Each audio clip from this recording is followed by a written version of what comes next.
CRPCയുടെ 125 വകുപ്പിന്റെ 1A ഉപവകുപ്പ് അഥവാ BNSSന്റെ 144 വകുപ്പിന്റെ 1A ഉപവകുപ്പ് പ്രകാരം ഭർത്താവിന് തന്റെ സ്വയം പര്യാപ്തതയില്ലാത്ത ഭാര്യയ്ക്ക് ജീവനാംശം നൽകാനുള്ള ബാധ്യതയുണ്ട്. വിവാഹമോചനം നേടിയ ഭാര്യയും ഈ വകുപ്പിൽ ഭാര്യയുടെ നിർവചനത്തിൽ ഉൾപ്പെടുന്നു. പ്രായപൂർത്തിയാകാത്ത മക്കൾക്ക് അവർ ജാരസന്തതികളാണെങ്കിലും അല്ലെങ്കിലും പിതാവ് ജീവനാംശം നൽകാൻ ബാധ്യസ്ഥനാണ്. വിവാഹമോചനം നേടിയ ഭാര്യ എന്നതല്ലാതെ മറ്റൊരു പ്രയോഗവും ഭാര്യ എന്ന വാക്കിനൊപ്പം ചേർത്ത് കാണുന്നില്ല. ഭാര്യ എന്ന വാക്കുകൊണ്ട് നിയമപരമായി ഒരാളുടെ ഭാര്യ എന്നാണ് ഇവിടെ പൊതുവെ അർത്ഥമാക്കുന്നത്.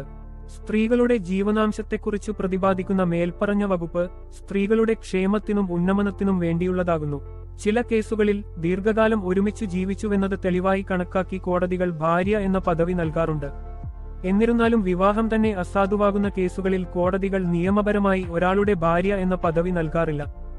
CRPCയുടെ 125 വകുപ്പ് അഥവാ BNSSന്റെ 144 വകുപ്പ് പ്രകാരം ഒരു സ്ത്രീ ഒരാളുടെ ഭാര്യയാണോ എന്ന കാര്യം തെളിയിക്കുന്നതിനുള്ള കോടതിയുടെ നടപടിക്രമങ്ങൾ അത്ര കഠിനമല്ല എന്ന് പറയാൻ സാധിക്കും. ഒരു സ്ത്രീ വിവാഹിതയാണോ എന്ന കാര്യം പരിശോധിക്കുമ്പോൾ പ്രഥമദൃഷ്ട്യാ ഒരാളുടെ ഭാര്യയാണോ എന്നതാണ് കോടതി നോക്കുന്നത്. ഒരുമിച്ചു ജീവിക്കുന്നുവെന്നു പ്രസ്താവിക്കുന്ന രജിസ്റ്റർ ചെയ്ത രേഖ ജീവിത പങ്കാളിയാണെന്ന തെളിവ് നൽകുന്നില്ല. എന്നിരുന്നാലും ഒരു സ്ത്രീയും പുരുഷനും തമ്മിൽ വിവാഹം കഴിക്കാമെന്ന കരാറുണ്ടാക്കി അവർ വിവാഹം കഴിച്ചിട്ടുണ്ടെങ്കിലോ അവർ ദീർഘകാലം ഒരുമിച്ച് ജീവിച്ചിട്ടുണ്ടെങ്കിലോ സമൂഹത്തിനു മുൻപാകെ ദമ്പതികൾ എന്ന് അംഗീകരിക്കപ്പെട്ടിട്ടുണ്ടെങ്കിലോ ആ കേസുകളിൽ ഭാര്യയ്ക്ക് ജീവനാംശത്തിനു അർഹതയുണ്ട്. എന്നാൽ ഭാര്യ ജീവിച്ചിരിക്കെ മറ്റൊരു സ്ത്രീയെ വിവാഹം കഴിച്ച ഹിന്ദു പുരുഷൻ രണ്ടാം ഭാര്യയ്ക്ക് ജീവനാംശം നൽകാൻ ബാധ്യസ്ഥനല്ല. ഇക്കാര്യത്തിൽ ഒരു ശ്രദ്ധേയ പുരോഗതി മറ്റൊരു കേസിലെ സുപ്രീം കോടതി വിധിയിലൂടെയുണ്ടായി. ആ കേസിൽ ഒരു ഹിന്ദു പുരുഷന് ഭാര്യയും കുട്ടികളുമുണ്ടായിരിക്കെ ആദ്യ വിവാഹത്തിന്റെ കാര്യം മറച്ചുവച്ച് രണ്ടാമത് ഒരു സ്ത്രീയെ ഹൈന്ദവാചാരപ്രകാരം വിവാഹം കഴിച്ചു. പ്രസ്തുത കേസിൽ ഭർത്താവിന് രണ്ടാം ഭാര്യയ്ക്ക് ജീവനാംശം നൽകാതെ വഞ്ചിക്കാനാവില്ല എന്നാണ് കോടതി അഭിപ്രായപ്പെട്ടത്.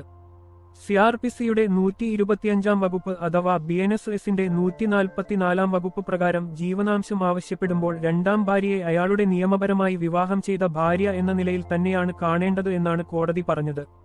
ഈ തത്വം 1956 ഹിന്ദു പിന്തുടർച്ചാവകാശ നിയമത്തിനു ബാധകമല്ല. കാരണം ഹിന്ദു വിവാഹ നിയമപ്രകാരം ബഹുഭാര്യാത്വം നിരോധിച്ചിട്ടുള്ളതും അസാധുവുമാണ്. അതിനാൽ ആദ്യ വിവാഹം നിലവിലിരിക്കുമ്പോൾ ഒരാൾ വിവാഹം ചെയ്ത രണ്ടാം ഭാര്യയ്ക്ക് ഭർത്താവിന്റെ സ്വത്തുക്കളിൽ നിയമപരമായി പിന്തുടർച്ചാവകാശമില്ല. ആദ്യ വിവാഹം നിലവിലിരിക്കെയുള്ള രണ്ടാം വിവാഹത്തിന് പിന്തുടർച്ചാവകാശത്തിന്റെ കാര്യത്തിൽ സാധുതയില്ല. എന്നാൽ അത്തരം കേസുകളിൽ രണ്ടാം ഭാര്യയ്ക്ക് CRPCയുടെ 125 വകുപ്പ് അഥവാ BNSSന്റെ 144 വകുപ്പ് പ്രകാരം ജീവനാംശത്തിനു അർഹതയുണ്ട്.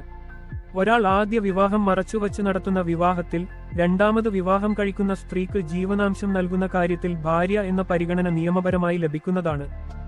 ഈ വീഡിയോ ഉപകാരപ്രദമാണെന്ന് തോന്നിയാൽ ദയവായി ലൈക്ക് ചെയ്യുകയും മറ്റുള്ളവരുമായി പങ്കിടുകയും ഇതുപോലുള്ള കൂടുതൽ നിയമപരമായ വിവരങ്ങൾക്ക് ഞങ്ങളുടെ ചാനൽ സബ്സ്ക്രൈബും ചെയ്യുക.